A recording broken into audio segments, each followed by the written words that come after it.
Hey guys, I'm Rahul Jain. I'm co-founder of brand called Rajki. We are a bags and luggage brand for working women of India, and we want to become a global brand, which stands for innovation in this category. I come from a small town called Bhopal. That's where I grew up, and I did my engineering in Bhopal Excel. My mom and my dad both were into government jobs, and the biggest ambition at that point in time in our family was that I should go on to become a CEO of a company someday. So that was the ambition. From my childhood, I was very curious. I had a lot of love for nature, animals. Yeah. In fact, I adopted quite a few stray cats Oh, in my own house. So I was always curious about how businesses work and all the large companies, what they are today, what was their journey, and how did they end up becoming so big and changing a lot of lives, whether it is employment, whether it is as consumers. So yeah, that's what I always thought in the beginning. After that, I moved to Mumbai to complete my MBA. Yeah. So I did my engineering in 2002, completed it, and after that, I went to Mumbai. In 2002 to 2004, I was in Mumbai. So something incredible happened. So coming from a very small town like Bhopal, moving to one of the biggest towns in the country, Mumbai, it was like a culture shock for me. Uh, and it was initially a little bit daunting because life was very fast. I saw people uh, running around day night. So initially I was a little scared, but I was lucky enough to meet some of the Gujju folks who were traditional business in Mumbai. And I ended up doing a part-time job because I wanted to pay my own fee. So I have worked into a distribution company based out of Dharavi. okay. It's the biggest slum in Mumbai, Yes. and they were basically selling energy drink. They were doing FMCG distribution, and there was a FMCG drink, uh, energy drink called Hive, which was a competitor to Red Bull. Okay. Okay, and that was a new drink to be launched in India, and that was being done by a guy who was, who had just come back from US, and he told me that can you go and sell this can Okay. in different restaurants and pubs in Mumbai, and I said yeah, why not? So I went and I started knocking doors of all the five-star hotels, and I got kicked out few times, Yeah. and that was initial jolt, but after that I ended up doing a decent job. I think in a few months started clocking like 10 lakhs a month kind of a sale. So I ended up like paying my own fee of my education, a large part of it, and also got my first experience into entrepreneurship. So it was not like a proper job where I was being paid. I was doing it part time. There were no set guidelines on how to do it. So I fumbled. I learned on the way, and then I realized this is fun actually. To create something from zero to 10, 20 lakhs a month of sale. So my first sort of salary was 2,000 rupees. And by the time I finished my MBA, I started earning about 18,000 rupees a month, Oh, wow. which was not bad. First, huh? So yeah, that was the time when I decided that once my ambition to, you know, be somebody good in career. When I say good, I mean, doing, uh, earning a good amount of money and reaching high in the hierarchy of corporate life. I would want to become an entrepreneur. Okay. But as the time passed, I got through in campus placements, and then from then to 18 years, fast forward, I've been working into corporate life. And then suddenly I woke up one day, and then I realized what did I think about my life 18 years back, and I decided to take a plunge in 2022. First 10 years just went by in gaining a lot of experience. I worked across sales, marketing, product management, business leadership roles in large companies like Maruti Suzuki, Bajaj, Allianz, Philips, LG Electronics. And then uh, all of a sudden, I got an opportunity to work with Snapdeal, and that was a turning point in my life. So I was managing one of the businesses of Snapdeal, which included multiple categories, Okay. and there I got to meet a lot of amazing folks who were entrepreneurial in their mindset, and then started inspiring me to do something on similar lines. So that was the starting point of thinking. So Snapdeal was going, and that is a time when Amazon hadn't entered India. So it was Snapdeal versus Flipkart, and it was a new e-commerce was a new thing in India. Yes. So there were no set guidelines on how to build it. So every day was like a new learning Means a experience. new day, new life. New day, new learning. But people were extremely risk taking. Even the founders were, of the same mindset, and they encouraged everybody to keep trying. They would set up a larger goal, and people will just figure out things on their own. Yeah, so it was pretty chaotic, but it was very organized chaos. In the sense that people would form their own frameworks of making things happen, uh, without uh, having a set uh, ways to do it, or framework to do it. So that was something great. And even if I look today, most of the people I work with, they have ended up becoming entrepreneurs. So the whole environment was like, you want to create something big out of India, and and it was digital commerce, which is a new thing, right? And all of this combined really inspired me. That yeah, I mean, let me learn, and maybe someday I'll also plunge into this. I started along. So it's also a story of three friends, me, Shivani, and Rustam. So Shivani and Rustam are my co-founders, and we are very old friends. We know each other since 7 8 years now. So it's a little bit of a coincidence. Uh, so me and Rustam, we used to live in the same society, and we used to go to gym together. Okay. And Shivani's husband were my family friends. We all three had similar aspirations. We all wanted to become an entrepreneur. Uh, we had different backgrounds. So my expertise was into business leadership and PNL. Rustam had experience into manufacturing, and Shivani had experience into consulting, and she was extremely fond of digital marketing. So we thought that we have complementary skill sets. We fundamentally believe in the same aspirations, and as people also we believe in the same philosophy that we wanted to build something for this country, uh, and something which is fundamentally strong. A company which will stand its ground for many years, it will enrich people's lives. So that's what we commonly shared between us, and we decided that let's do something together. We didn't know that time that we'll end up making a bike brand. So Okay. that was just the thought process that we had. For it. Day one, we divided our roles very clearly.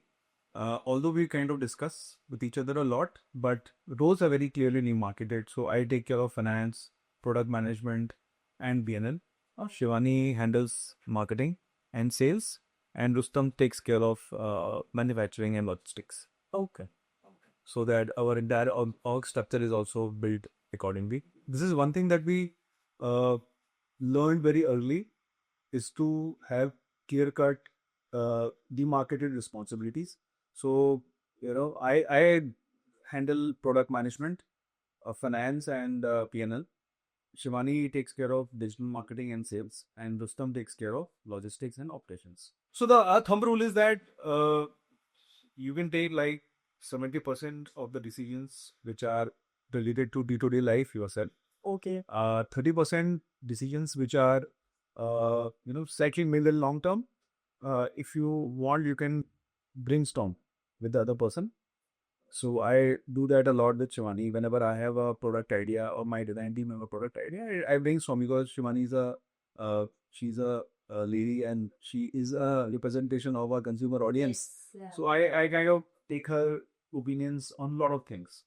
Uh, and the rule is that we kind of debate till that as we agree on something. Definitely, So I think we definitely have a difference of opinion on a lot of things, which is good because it really helps you to think out of the box, think more. Yes. But we have made a rule that if there even if there is a difference of opinion, we kind of keep carrying on the debate, and the primary stakeholder has the final say.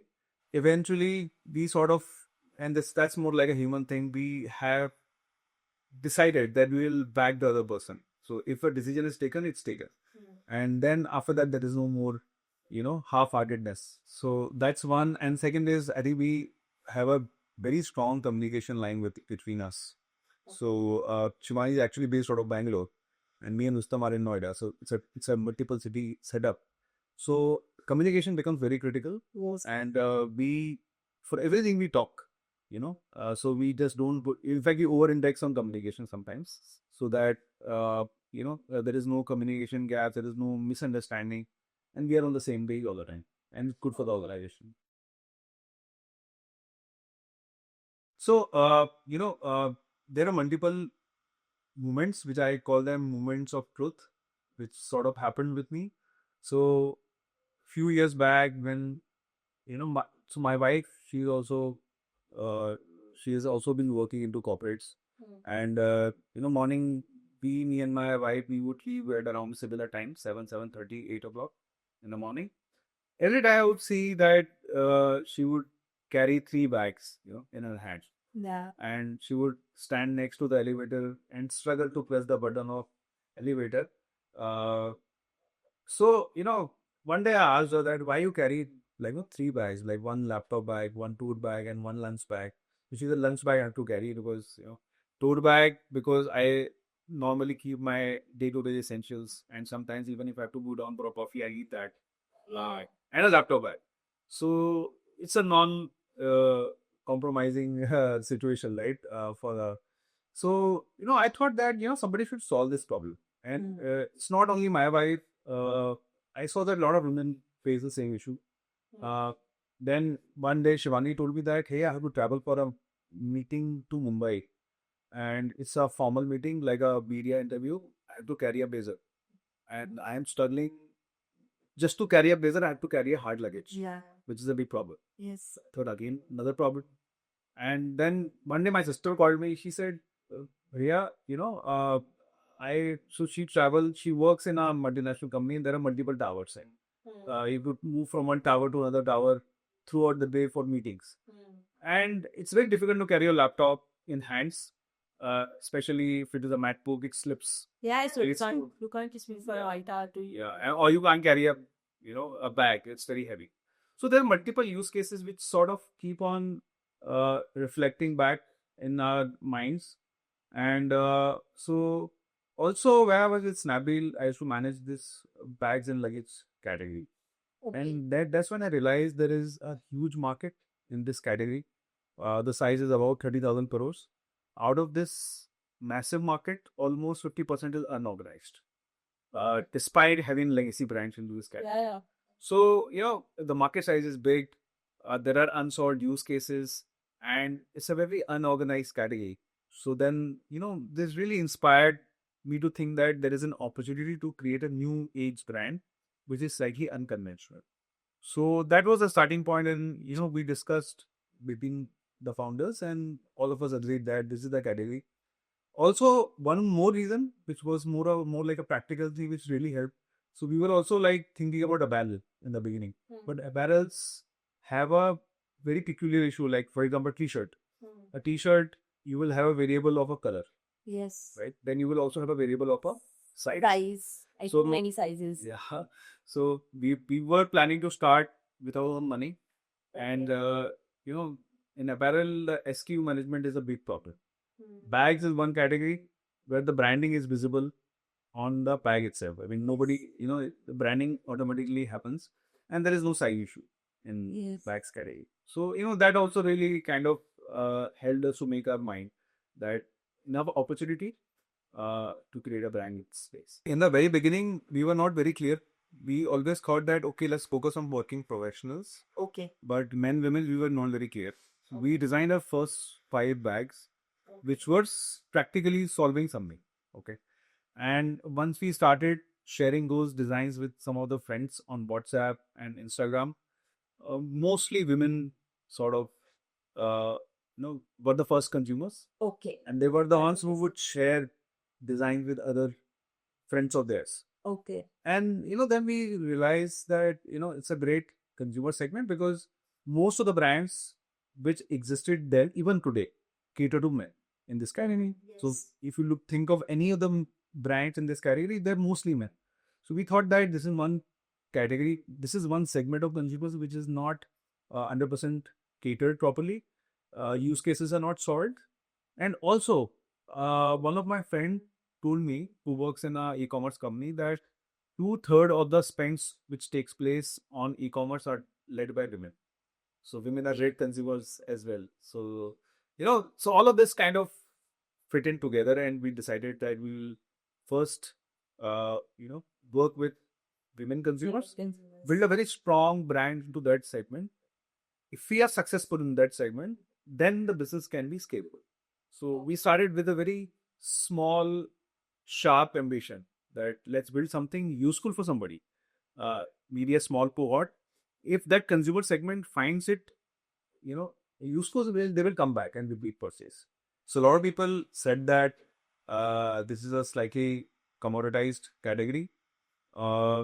Mainly, it's a non-repeat category. Yes. And most of the consumer brands today are, one of the important metrics for them is repeated, for us as well. But I fundamentally feel that a brand is not built in 1 year, 2 year, 3 years. It takes time. And if you're patient enough, consumer would definitely come back. May not be for their own use, but they will refer it to somebody else. So when we started the business, our repeat rates were like in single digits. Okay. And today we are at a repeat rate of 25%. Few touching moments that I can recall. So there was a consumer who, so when I woke up one morning, I saw my phone and I looked at my sales dashboard and realized there was somebody who had ordered 65,000 rupees of prepaid bags Okay. at 2 a.m. in the night. So I was like, wow. Okay. So I waited for some time. At around 9 o'clock, I called that person, a lady, and she told me that she purchased the first bag of Rashki like 2.5 years back, and she loved it so much. She's still using it, and now there is a marriage in the family, and she has bought so many bags.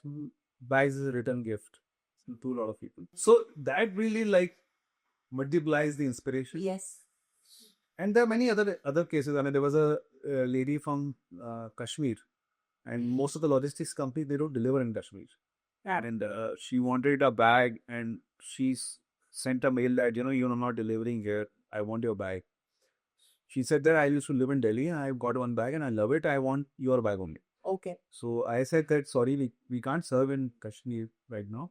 And then she sent a few more mails like that I want this bag. Figure out a way to send it across. So finally we found a friend who used to live in Jammu to kind of send it across to them and get it delivered to her. So at the end of the day, I mean, if you ask me that why am I doing this or why are we doing this, I think one of the main reasons is the end consumers and the community.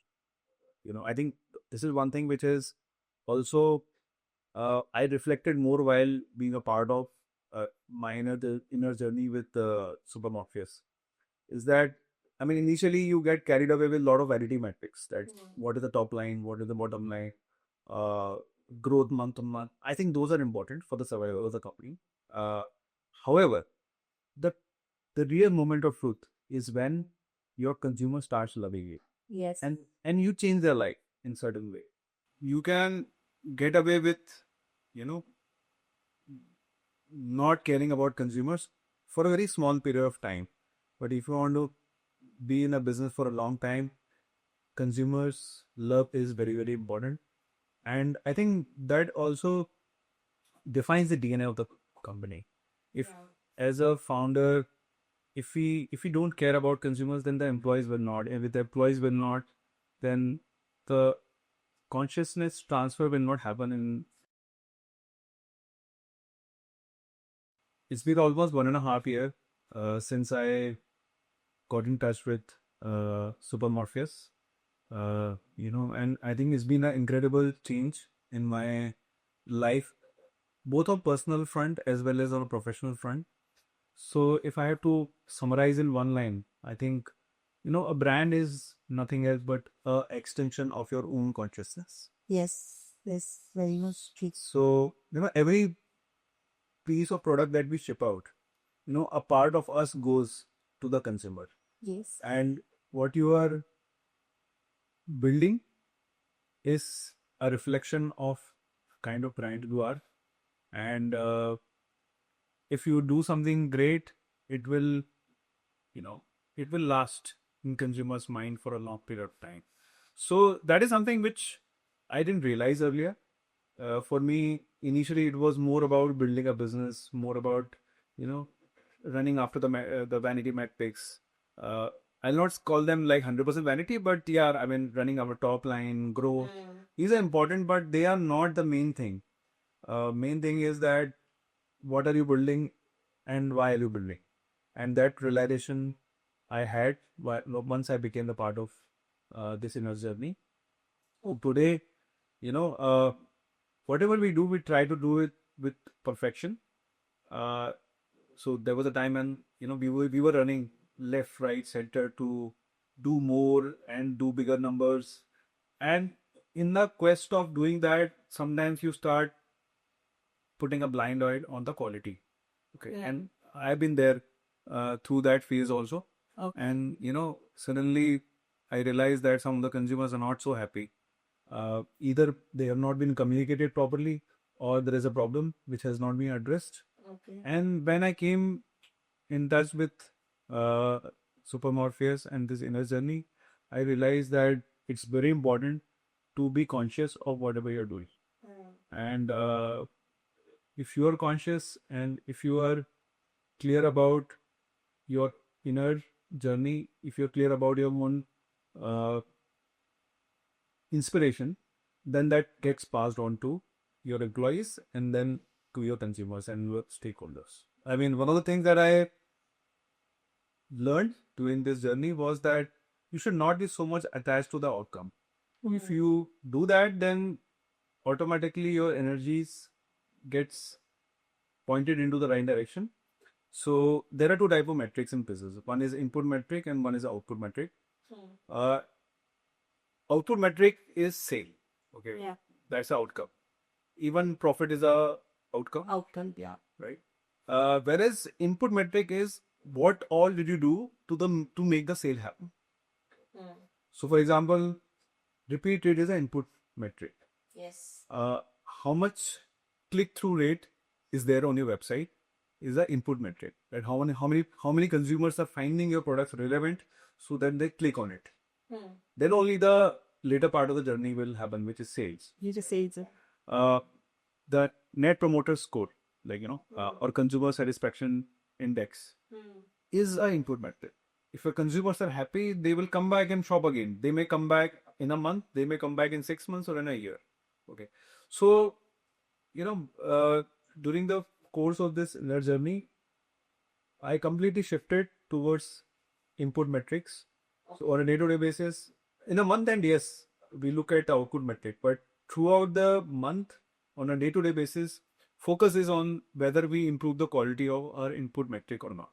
And that's what gets translated into the teams as well. So 2022 is when we raised our first round of funding, and we were fortunate to have a great hockey stick growth in first 5-6 months of raising that fund. And that's when we realized that we are outgrowing our own operational efficiencies. okay. So the demand was more than that we could cater, and we were still hungry for more, and we started overlooking some of the important aspects of consumer satisfaction and consumer whether they are addressing their issues or not. And one very close friend of mine got a bag, and who, by the way, is my mentor also, like Samir. Actually, I'm talking about Samir. And then he told me that, Rahul, I got your bag and this zip is broken, this bag. And, I really was taken aback, and then I saw the bag and I figured out that there was a design issue in that product. Okay. And that was like a turning point for me. And right after that, we made some drastic changes. One is we recalled all the products which were of the same lot, also had that issue. We made a design change in the product so that that issue should never ever come back. We called some of the products back who were sold from the same lot Okay. with the promise that we would replace. Uh, we formulated a team, internal team, which was already there, which was a quality team, but we changed the way they would function now. Yeah. So their incentive was on rejecting the finished goods. So typically, most companies, quality team checks that if the product is right or not. So here it is the other way around. They have to find flaws in the product. Okay. More they reject, better they are. So that's how we change the culture, the Okay. company, and we made a very conscious choice that we will limit our product lineup. So Okay. that was the time we were thinking of getting into luggage, getting into 10 more categories. Okay. And then we realized that, and this is what Samik told me, that, Rahul, you should build something, one thing very good, okay, flawlessly, and then maybe, move on to something else. Then we kind of cut down our product lineup, our innovation efforts into just laptop bags for some time. That change that we did almost 1.5 year back, it has made a tremendous impact on our all the metrics, overall health of business, repeat rate. I think repeat rate is the biggest proof on the efficacy of that change. 35% repeated in the laptop bags category This is is phenomenal actually. yes, it's huge. Yeah. Not only that, I mean, we have started getting corporate orders. Yeah. Okay. So we delivered some orders to Google, Ernst and Young, many other corporates, and some of these corporates they reached out to us because one of the employees had Rushkey's product, Okay. and that employee was super happy with. And it I did it. Yeah. Okay. So there we got a recommendation, so internal advocacy, and now it's all coming back. So that small change in the mindset, has really impacted the business in the long run. Our profit and loss is also in a much healthier shape today. Our growth is also coming back, and not only that, I mean, our mindset is now to think more in 10 years or 20 years term, right? So we want to like build this forever and make sure that we are the most inspired brand in the country. I make sure that I speak to 7 to 8 customers every week. So that, and they are random customers. I just download the data from our website sales and, get on call. So initially, when I was not so good at it, so I would call up with full confidence, hey, this is Rahul Jain from Rushkey, and I would expect that, I'm a celebrity and I'll get a great response. So I called up some lady who was from West Delhi, I guess, I remember, and I called up, I said, hey, Simran, friend, this is Rahul Jain from Rushkey. And she was like, what? Like, Rahul Jain from Rushkey, who the hell are you? Is this a time to call? I think it was 7:30 or something, and maybe she was in a bad mood and she really scolded me. And then I realized that first I should, properly introduce myself, ask for time, and then maybe, get on a call. So that was like one of the initial experiences. But, on a more serious note, I think most of the great things happen to us because of the reviews. So very early on, one of the critical reviews was that, hey, you guys don't have many colors. You only have tan color or a brown color. Okay. Okay. And then that was like an insight. Then sort of we launched more colors like, black and pink and maroon, etc. And, that really helped us to, balance out our assortment for women. Then there was a critical review from some consumers that, your bags are amazing, great quality, very good structure, but they're a little heavy. I initially dismissed it. I thought that, hey, something structured, it will have to be slightly heavy because it should last, like 5, 7 years, and it should. So then, after dismissing it, then similar couple of more feedbacks came in, and then that really pushed us to re-innovate or re-engineer the whole product. How to make it lightweight, yet structured, yet long-lasting. And now we have products like that, and which is something which is very unique. I think nobody in the country makes such products which have functional features like carrying a lunchbox, carrying a heel in a bag, carrying a blazer in a bag, uh, while being structured, while being lightweight, and they will last for 4, 5 years without a scratch in it. So that is something which really pushed us to innovate, come up with something which we are not, comfortable doing. Uh, Other than that, we also had lot of heart touching reviews.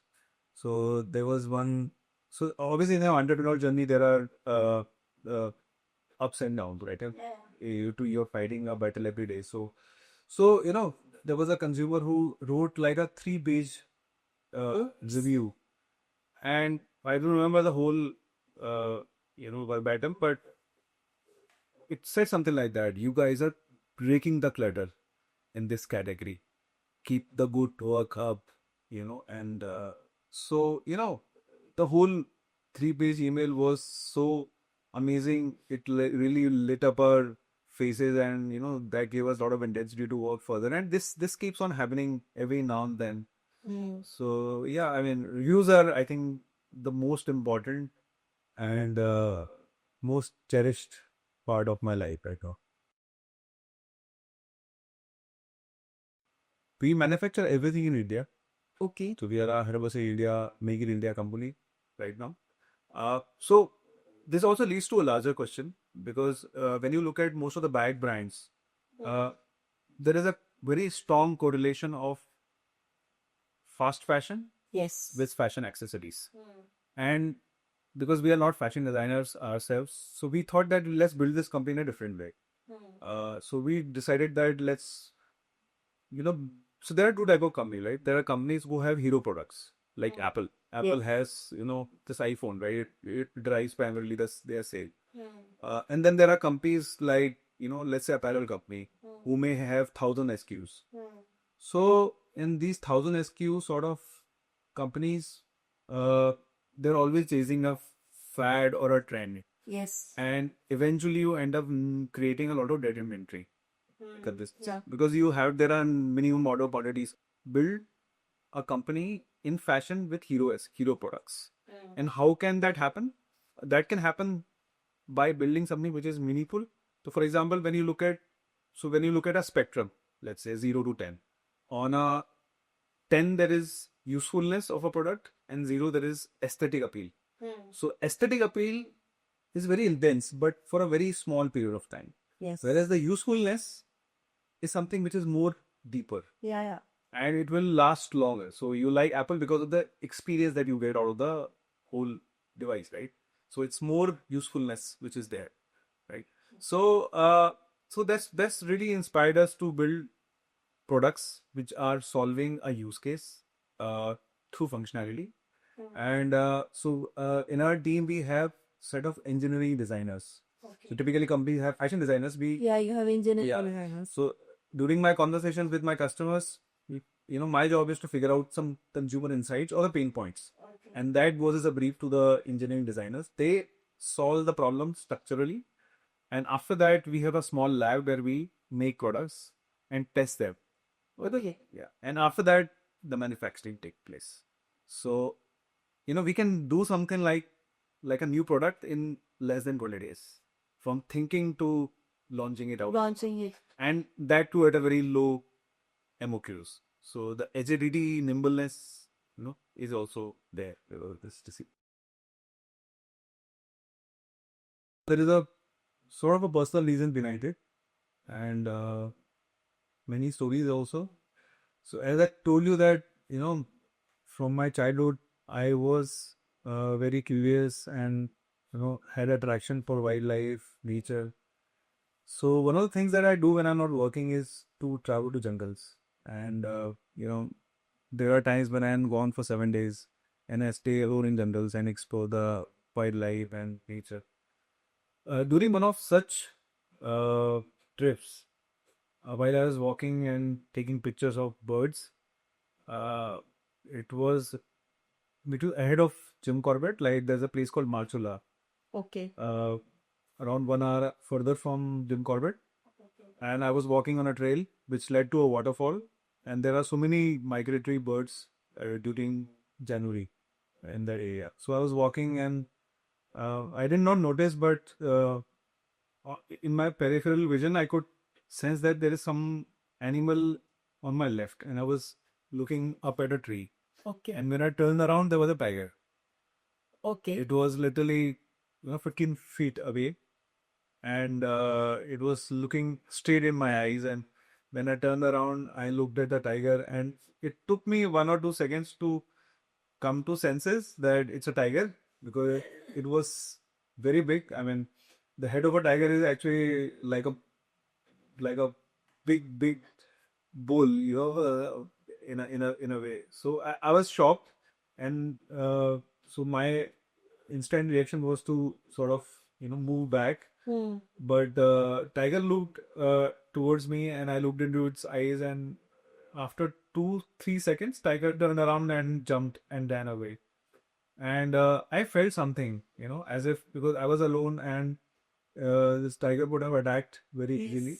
Yes. So it could be just by chance, but I felt as if, because I was not there to, harm Harm. or Maybe to sense yeah, the. I got that feeling, at the end of the day. And there are few more incidents which happened subsequently. Again, once I was walking on a jungle trail, and so at that time I was with all of my local friends from Uttarakhand, and we were walking on a trail towards the sunset trail, and uh, suddenly there was a big tusker elephant came right in front of us, and uh, we both were shocked. And this guy was telling me that let's run. So I said, wait, wait, wait. So and an elephant raised his trunk and looked straight towards us, and it didn't move, and we also didn't move. And after like 5 minutes, we just slowly started moving away, and went on, picking trees and branches. So, I had so many such incidents, and over a period of time, I understood that this whole planet Earth, doesn't belong to human beings. We are one of the species, and probably we are just representative of that species. And this life is equally true for all kind of animals. And I always thought that let's do something which uh, has a byproduct of saving some animal lives. And it just happened by chance. Maybe you know as I told you that we have around 1 lakh consumers. So I guess we have saved about 1 lakh animals, because most of the animal skin is Used. produced out of animal slaughter. And it's not just the slaughter part of it. I mean, when animals are raised for farming for food, they are still, being given food and medicines, but especially for skin, animals are kept in a very bad condition across the globe. So yeah, I mean, that is something which really was hidden deep inside me as a motive, and I'm fortunate enough to got this opportunity, and it's happening through me. And there are other brands also who are also vegan. So that's the reason, and that's the conscious choice that we have made, and we will never get it to animal leather. There are two ways to look at fashion. Okay. Mm. Uh, when you look at any fashion brand or a company, it follows 4 seasons in a six event, like autumn, winter, spring, Springs. and then there are collections based on the trends which are going to come up. Yeah. And after some time, as soon as those trends are irrelevant, that collection becomes irrelevant. I really to sir.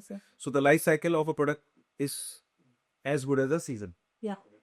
So this leads to a lot of uh, waste and losses to the companies, because if you're a fashion brand, you have to carry multiple SKUs. Then some companies have 500 products, some companies have 1,000 products, and you can't forecast trends accurately. Yeah. And this leads to wastage at all the levels, right? From companies acquiring too much of inventories or certain products, which will lead to losses. At a consumer end, also, there is a habit of changing the products unnecessarily. Yeah. So we saw that in the beginning and thought that, hey, we don't belong to this fashion world. Let's try to build something which leads to slow fashion rather than the fast fashion. So our design philosophy is that we observe people. Like, for example, if I'm observing Parul, I see how her day goes by. And in Parul, there are multiple personalities. So one personality is Parul who goes to office every day, for example. There is a part of Parul who would travel to Goa for a holiday for 7 days, 10 days. And there is a part of Parul who will probably go for a party. So there are multiple personalities, personas we call it. And for every persona, there is a different need. And those needs we are trying to capture and build products which can, solve some use cases. So for example, the Parul persona who wants to go to Goa would want to carry her laptop because sometimes she wants to work, but also would like to carry pair of 7-8 clothes, and because Parul is adventurous, she would like to carry a backpack. So a backpack which can carry laptop, can carry Some clothes. yeah. So her requirements are very specific. So we will design products for that persona, a dedicated product. So that's how we design. We figure out different use cases for consumers and solve some pain points around those use cases so that their life becomes easier. So that's how we design our products. I think I told you a story about my wife, carrying multiple bags to office. Yes. So we designed a product called Juno, and that product has a laptop compartment, also a secret cavity to carry a lunch bag. It's a waterproof compartment, so it's not visible from outside, but you can once you open the compartment, you have a decent cavity to keep 2-3 lunch boxes in it and fruits. So that is something which really went viral on LinkedIn and Instagram, etc. And there was a quite a bit of demand for that product. So that was our first Hit. hit product. Hit product. When was it? Which year? This was end of 2022. And is it? It's still Still running, yeah. It's still going very strong, yeah. still going very strong. Very nice. So there's another one after that. So we had back-to-back hit products. In fact, out of 12, 15 products that we have today, at least 7 to 8 products are there since more than 2 years now. Okay, and they're still running. They are still running. So that's the philosophy that we follow. Like, the life cycle of a product is as good as, the use case that you're solving. So the second product that really got successful was, so we understood that a lot of women, when they go to office, they would sometimes travel in a public transport like a metro or a cab. Yeah. So, or when in an office, you would like to carry your bag in your hand or on your shoulder. Shoulder. But when you're Traveling, it's a little hard on the shoulder, and yes, so it's a little non-ergonomic to carry it on your shoulder in a public transport. Yes. So we created a vegan leather bag which converts on the go into a backpack and back to a tote bag. So that is something which still is, the name of the product is Arya, and it is doing very well even now. She told me that, in fact, it's about last year only. She was traveling to uh, Thailand, I think, for a business trip. And at the Bangkok airport, just the moment she came out of the airport, she went to a cafe and her backpack got stolen. Oops. And she had a passport in it. And then she had to suffer a lot, like, go through the harrowing experience of, failing out her way back to India. So then we really got inspired, and we thought that let's build a smart bag. And a bag, if somebody tries to steal from you, or by mistake you forget that in a cab, so it will give you a call on your phone. So we are the first brand in India to launch smart bags. Distributing our products through primary digital platforms. Okay. Large part of it is directly through our own website. So 50% of the business that we do, it comes through our own website. Balance 50% is coming through marketplaces like Amazon, Myntra, Nykaa.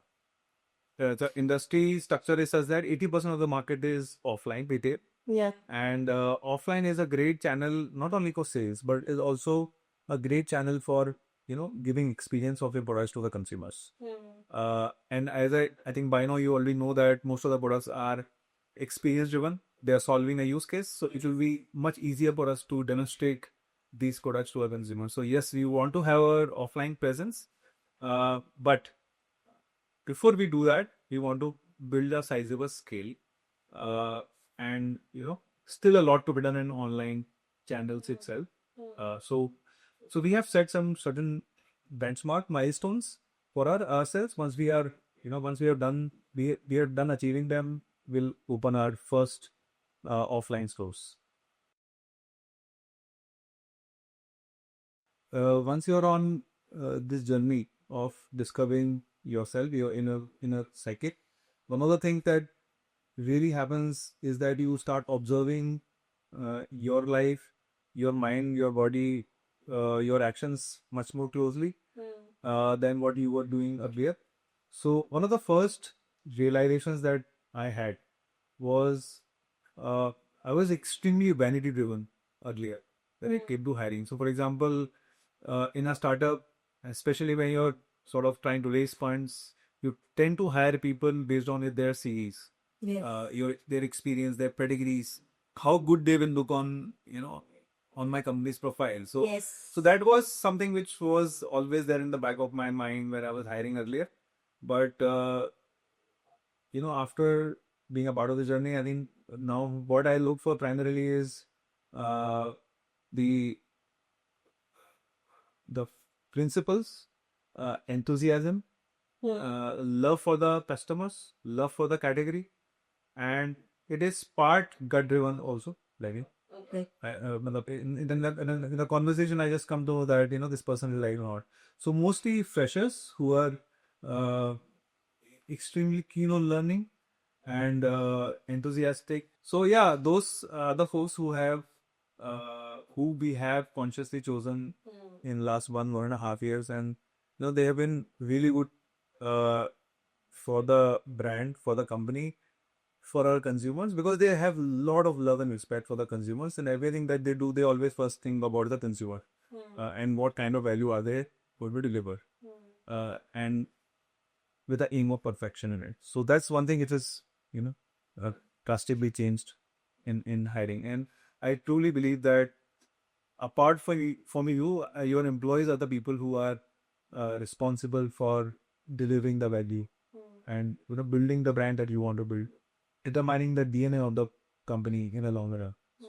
The people are very, very important.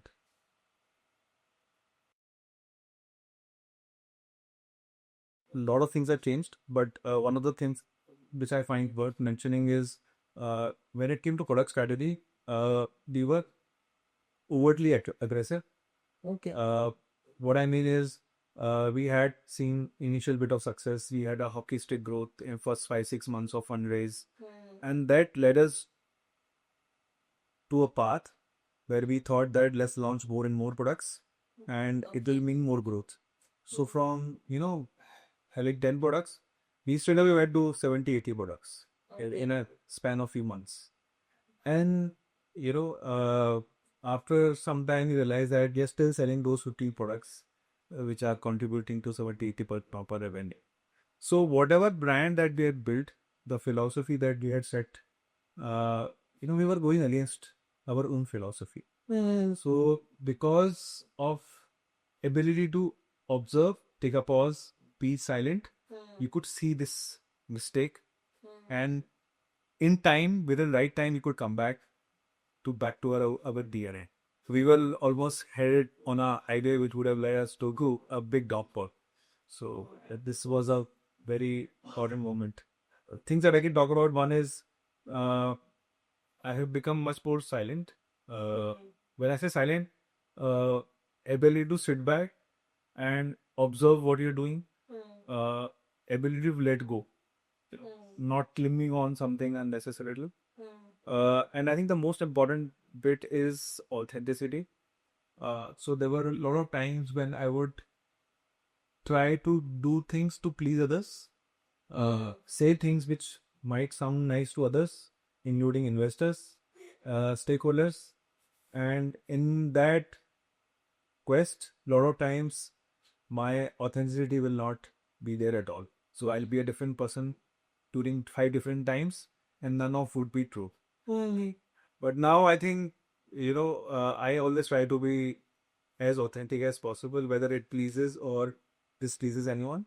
Because in the end, everybody cares that they are building a good company or not. So that's one thing. And also, not deciding anything or not getting driven by your ego is another important thing. A lot of times I used to get angry and even take certain decisions based on my ego or think that, hey, I am this and that. All of that is actually very petty, I feel now. Uh, everybody is equal and everybody tries their best. So you should always look at, yourself with humility, treat everybody with respect. So these are the things that I've sort of learned while being on this path on a personal level.